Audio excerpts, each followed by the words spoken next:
from New York City, the world's most famous detective, Sherlock Holmes, starring John Stanley.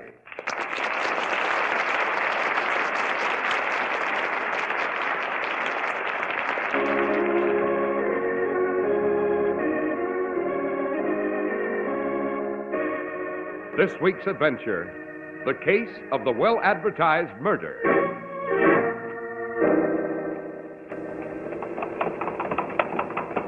By Jove, Holmes, there's Park Road and it's blocked. Our carriage can't pass. Quite so, Watson. The road's being repaired. Turn around, driver. You'll have to take the long way around. It'll cost us quite a bit of time, Holmes. Yes, and meanwhile, Christine Blakely is alone with her husband. And he hasn't the remotest notion that she means to kill him at any moment.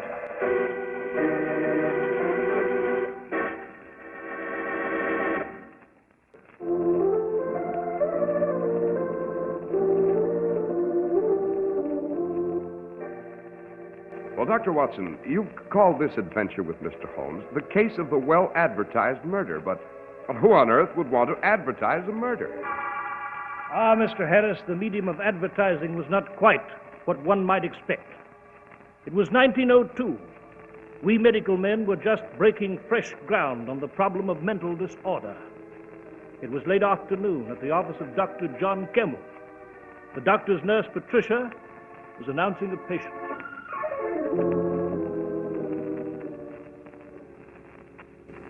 Mrs. Richard Blakely to see you, Doctor. I filled out a card for her. Oh, do bring her in, Patricia. Yes, Doctor.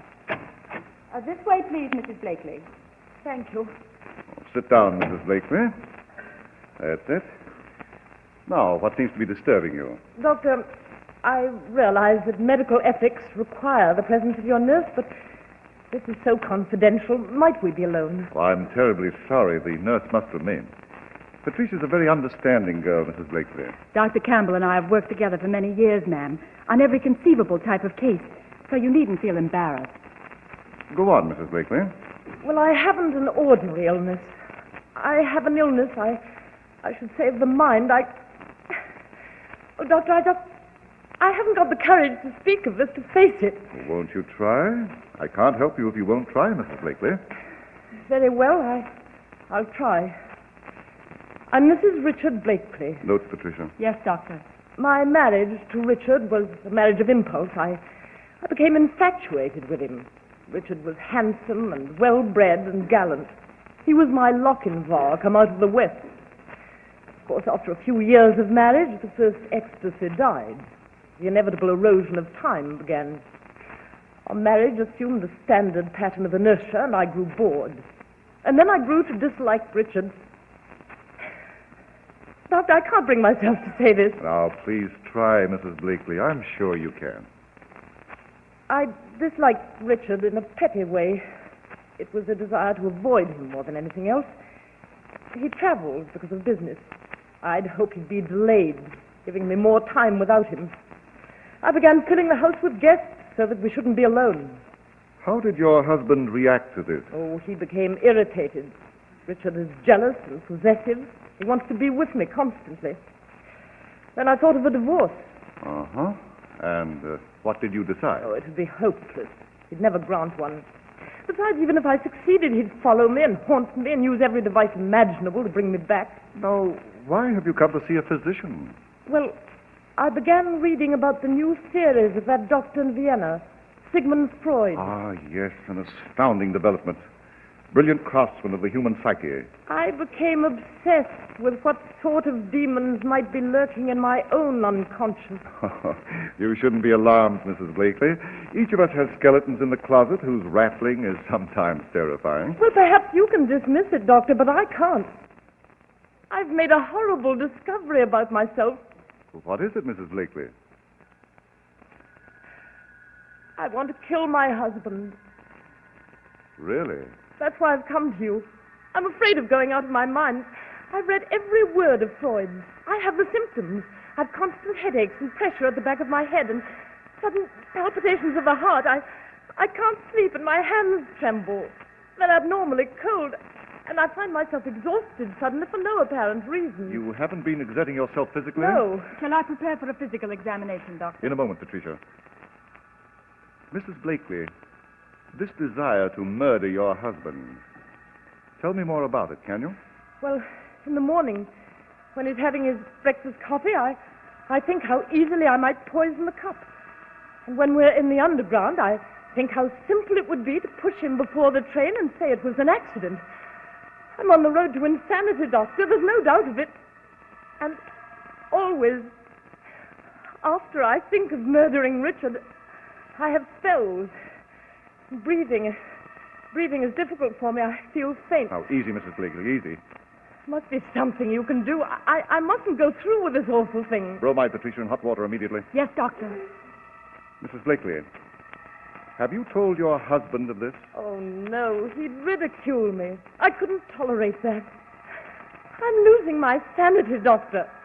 I shall be a hideous, gibbering creature tied to a bedpost in Coney Hatch or Bedlam. Mrs. Blakely, we medical men still have pitiable spears with which to fight the dragon of insanity. But I shall try. I shall do everything possible to help you. I've had even more ghastly thoughts, Dr. Campbell. I've thought killing him just once wouldn't satisfy me.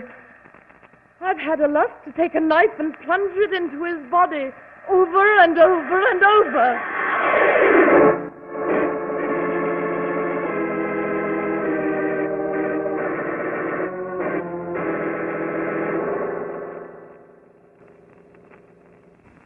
You've sent Mrs. Blakely home, Dr. Campbell? Yes, Mr. Holmes. I administered a bromide and told her to go home and rest. I didn't want to strain her any further today. Very advisable indeed. She had no idea you were coming to see me. Oh, no, none whatsoever. I'm shocked you should think I would tell Mrs. Holmes. The woman is infinitely ashamed of this fear that possesses her. And immediately after you packed her off, you came here to Baker Street? Well, I made just one stop, to see a patient at Upper Gloucester Place. I've a confession, Mr. Holmes. Oh? I've come to tell you about this case as fast as I could because the great psychoanalyst Sigmund Freud of Vienna is attracting a great deal of attention. But we doctors are still quite helpless in the face of mental aberration. You agree, Dr. Watson? Unquestionably. You see, Freud has opened a door for our profession, but we've years of research ahead. I thought you might advise me, Mr. Holmes. It's so dangerous a situation. Yes. Dr. Campbell, are you at all familiar with Mrs. Blakely's home? Her family, her husband, perhaps? Oh, no. This afternoon was the first time I'd ever seen or heard of Christine Blakely. Oh, tragic figure, that woman. I wouldn't admit it to her, but I do believe she's on the verge of losing her mind. And of murdering her husband. You've been shockingly careless, Doctor. Fetch your things, Watson. I've what? Well, we're off to her. Mrs. Blakely's house. Immediately. Well, I wouldn't disturb her now, Mr. Holmes. She's so distracted. Now, perhaps tomorrow... No, we must see her tonight. She must be removed from the house before she has further opportunities for murdering Richard Blakely. As a matter of fact, we've lost precious time already.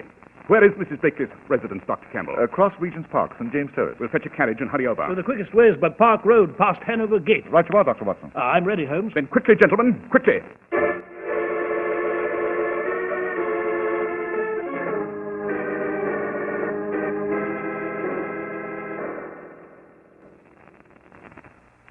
Where were you this afternoon, Christine? Richard, if you're going to assume that impossible role of prosecuting attorney again, Where were you? Shopping. You're lying. I was shopping. Now, will you finish your dinner? The roast will be cold. Tell me the truth. If you don't stop persecuting Were you me... with a man? Richard. Christine, I know you so well. You're the cool, statuesque mistress of the household. But in your heart of hearts, you're a cheap, scheming little... You foul mouth! Does it please you to slap my face? Does it add to your feeling of superiority? Speak out, Christine. I know what you really are. Well, then why don't you do what any man with pride would do and get out? Or let me get out? No. You're going to stay here. You're going to go on living with me. I'd never let you wander off. You're the prisoner of St. James Terrace. It's humiliating and unbearable to you, and that is just what I want. It delights me to have this tigress caged and restless in my home. Richard, this endless battling is so absurd. Can't we stop it? We're so weak. Perhaps we should go away together to some spot we knew when we first met. Do you think so? No, I'm never sure whether you're being sincere or if you're just play acting to amuse yourself. No, not play acting. Oh, let's talk sensibly. Oh, sit back and relax and enjoy your dinner, and then we'll stroll in the park. And we'll talk. Good, sensible talk. All right, Christine. I'll try it. That's better. Now, let me cut a fresh piece of that roast for you. Hand me the carving knife, will you?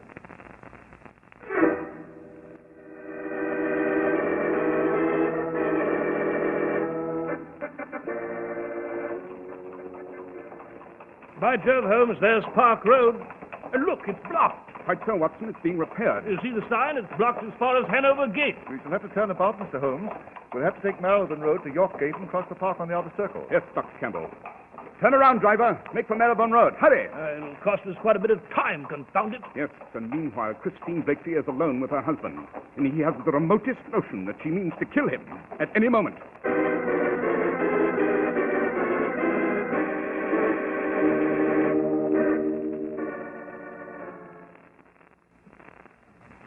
There you are, Richard. I've cut a very tempting piece of the roast for you. You can be considerate, Christine. And I do appreciate the rare moments when you are. Now put down the carving knife. You'll cut yourself. I've given a great deal of thought to us, Richard. Of course. I've made a decision. You have, Christine? What is it? What is it, Christine? I can only be happy. Yes? I can only be happy if... If what? If you're dead. If you're dead, if you're dead, if you're dead!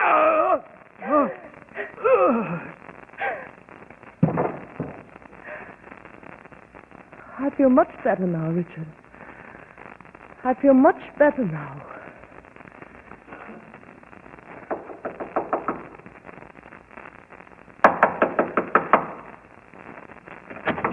Mrs. Blakely, Good Lord! We're too late, Dr. Campbell. Holmes, don't tell me to... Oh. Mrs. Blakely, Who are you?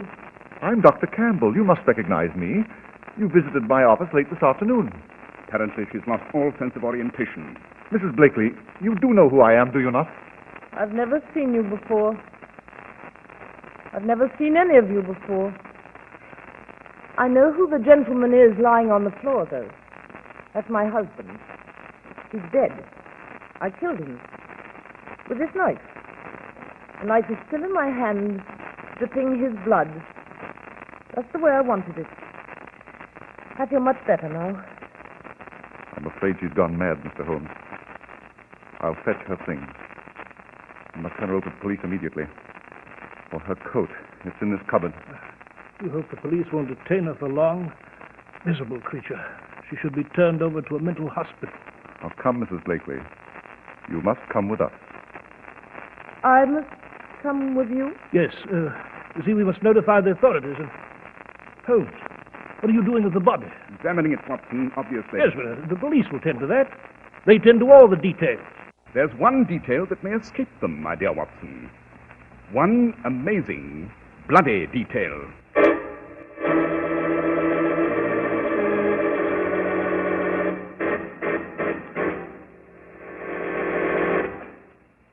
Look, Mr. Barons, let's hold that detail a minute.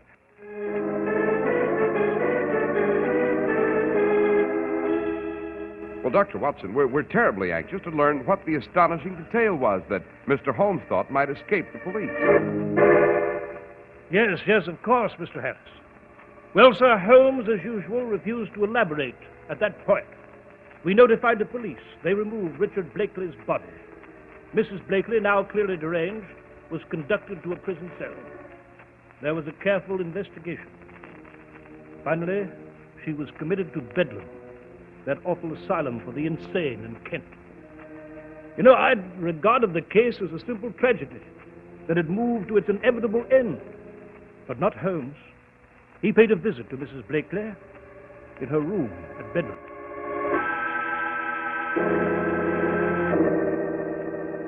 Although we've met, Mrs. Blakely, you won't recognize me. I am Mr. Sherlock Holmes. Yes, they mentioned your name to me. I don't seem to recall what your profession was, Mr. Holmes. frankly don't recall who you are other than the name. Mine is the profession of criminal detection, Mrs. Blakely. You're with the police? Not at all. I function entirely upon my own. I've no official position, no staff. I've no weapons, other than my brain. A more than satisfactory arsenal, I find. And is there something I can do for you, Mr. Holmes? I have an insatiate curiosity, Mrs. Blakely. I wanted to inquire further about your husband's death. Well, really, unless this is absolutely necessary. I merely wanted to ask if you could recall the exact sequence of events, beginning with the moment when you returned to your home after leaving Dr. Campbell's office. Oh, please don't ask me to do that. I'll become ill again. Why do you ask that question? Simply my own desire to understand every crime in which I'm involved. The last minute design of the grotesque pattern. Well, I really don't remember much. When I came home, all sorts of thoughts ran through my mind. My visit to Dr. Campbell that afternoon, the fact that he was on the way with you, but that I could defeat everyone by killing Richard then and there. Oh, please, unless it's most urgent, I can't reenact that awful night. I just can't. Very well, Mrs. Blakely. I regret disturbing you. I thought they were finished with me. I thought they'd allow me to rest. You're like desert birds picking ghoulishly at the dead. It's over, and it had best be forgotten. Had it, Mrs. Blakely?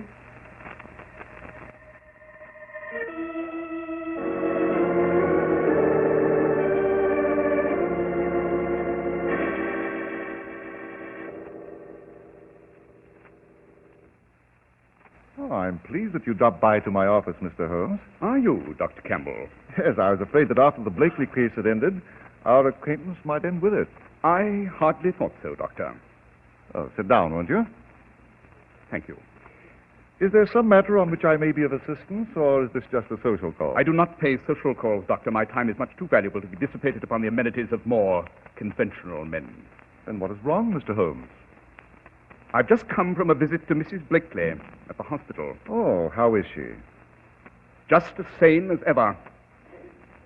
I don't quite know what you mean. Mrs. Blakely is just as sane as ever. She never was insane, Doctor. Oh, that's fantastic. I refuse to believe it, sir. Mrs. Blakely has been presenting the world with a melodramatic performance simulating insanity. A performance that proved most convincing to everyone. Except to me.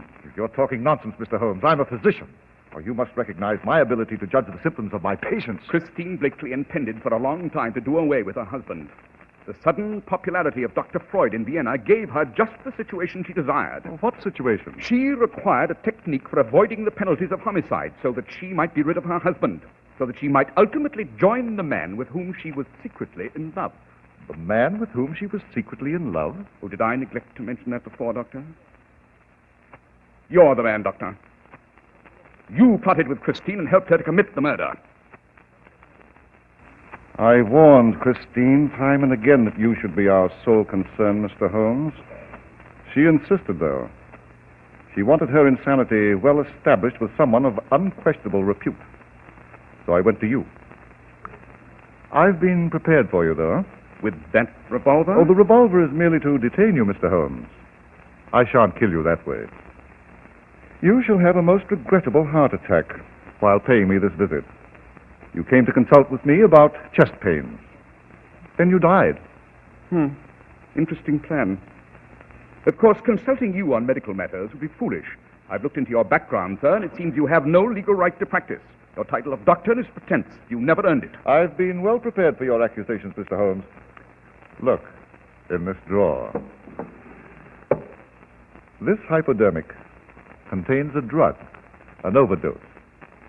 I shall inject it into your arm. The needle prick is almost invisible.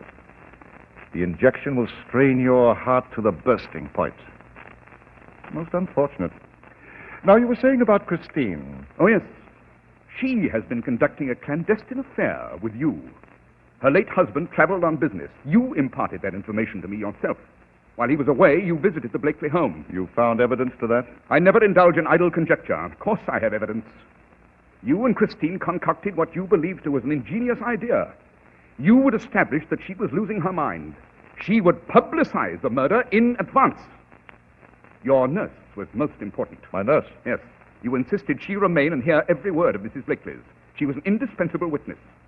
Mrs. Blakely would then kill her husband, plead insanity, be committed to a hospital rather than to the gallows, and within a short time she'd be cured, released, and would join you. That was the plan, yes. But you made your first error, Doctor, when you mentioned that you stopped to see a patient at Upper Gloucester Place. That is on Park Road. You couldn't have avoided noticing the road was blocked. Yet, when Watson suggested we dash to the Blakeleys via Park Road, you accepted the suggestion. Why, Doctor? Because you were afraid Christine wouldn't have time to kill Richard before he arrived.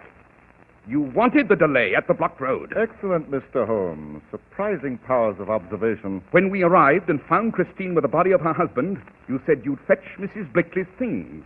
You knew where they were. You knew the clothes cupboard she used, although you were never supposed to have been to the house before. I was so right in warning Christine. Now I shall inject this hypodermic. If you resist, I shall be forced to shoot. I'd rather not do that. Naturally. When I examined the body, sir, I mentioned finding an amazing detail. It was the fact that Christine had killed her husband with surgical precision. It's very difficult to plunge a knife into someone's heart directly without the blades being deflected by the ribs or the chest wall. But hers was masterly strokes. It required some knowledge of anatomy to place the knife so neatly into the center of the heart. It confirmed my previous suspicion. Christine had been coached by someone rather learned in such matters. By you, Dr. Campbell, by you. May I ask, Mr. Holmes, why you allowed the investigation to proceed? Because although the evidence was heavily weighted against you, I do not make accusations unless I am upon extremely firm ground. So, I waited to visit Mrs. Blakely, and she provided me with a final bit of information that I needed. Did she? Yes. You told me Mrs. Blakely had no idea that you'd come to see me about her case. You were appalled at my question. But, sir, just a few minutes ago, Mrs. Blakely inadvertently mentioned that the night she killed her husband, she sat in the dining room thinking of the fact that you were on your way with me. Again, undeniable proof that this homicide was carefully prearranged. She knew exactly what you were doing. A superb series of deductions, Mr. Holmes. Thank you. Now we shall have our unavoidable disaster. Your heart attack. Roll up your sleeve, Mr. Holmes. You're forcing me to remind you that at this range, if I pull the trigger of this gun, it'll blow your head off. I have the needle ready. I said roll up your sleeve, Mr. Holmes. I assure you, your death from the drug in this hypodermic will neither be long nor painful. I'm quite familiar with the effects, Doctor. Then you must know you will experience a sudden shooting pain, very short-lived, and then oblivion. Rather a pleasant way to die, I should say. Roll up your sleeve. That's it. Now raise your arm. Raise your arm. I'll just take this needle this way. Find a vein. Clench your fist, Mr. Holmes. Good. Good. Now the needle so. Drop that needle, Dr. Campbell. Dr. Watson! Inspector Lestrade of Scotland Yard is with me, Doctor. I'll take that gun, Dr. Campbell. I began to believe you'd never step inside, Watson. Campbell, give your gun to Inspector Lestrade. Come on. Come on. No! No! Oh, my hand. I'll take that gun. There we are. I took the precaution, Dr. Campbell, of posting Watson and Lestrade just outside your door. Did you overhear every word, Lestrade? Every word, Holmes. I'll have plenty to tell him in the courtroom. The police should be very grateful to you, Holmes. Very grateful. As always, Lestrade. As always.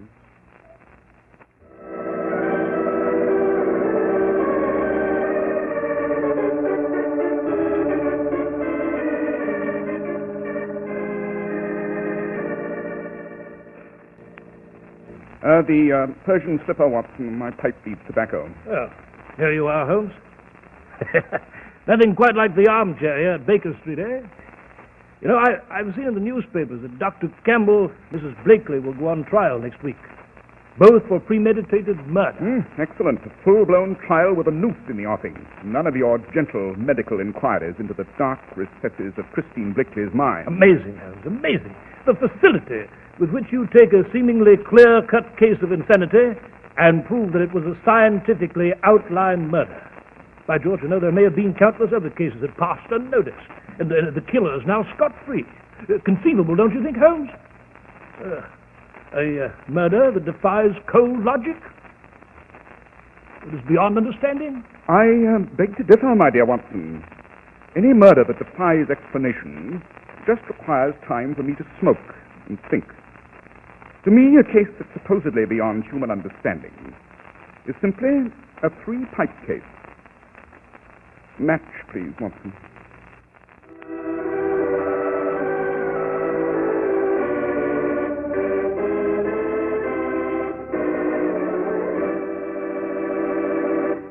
Well, Dr. Watson, the well-advertised murder deserved the attention it received. It was fascinating. I'm delighted that you enjoyed it, Mr. Harris.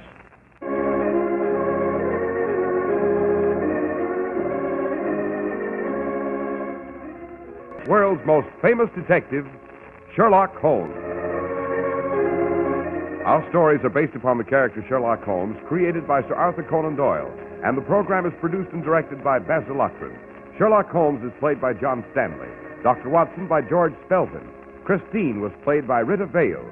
This week's story was written by Howard Merrill, with special music by Albert Berman.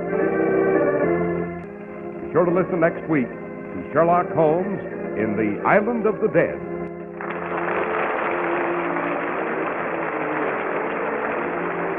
This is Cy Harris speaking. This is the Mutual Broadcasting System.